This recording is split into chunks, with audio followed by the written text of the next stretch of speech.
নমস্কার বন্ধুরা, তোমরা সবাই কেমন আছো? আশা করি সবাই ভালো আছো। আমার চ্যানেলে তোমাদের সবাইকে স্বাগত জানাই।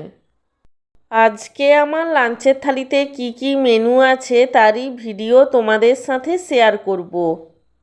আজকে আমার লাঞ্চের থালিতে আছে গরম গরম সাদা ভাত, তার সঙ্গে আছে মুসুর ডালের বড়া ভাজা, বেগুন ভাজা এবং সব শেষে আছে আলু দিয়ে ডিমের ঝোল। আমার আজকের এই লাঞ্চের থালির ভিডিওটি তোমাদের কেমন লাগলো সেটা কমেন্ট করে জানিও। আর ভিডিওটিকে লাইক এবং চ্যানেলটিকে সাবস্ক্রাইব করতে একদমই ভুলো না। সব শেষে তোমাদের সবাইকে জানাই আমার তরফ থেকে অসংখ্য ধন্যবাদ ভিডিওটি দেখার জন্য।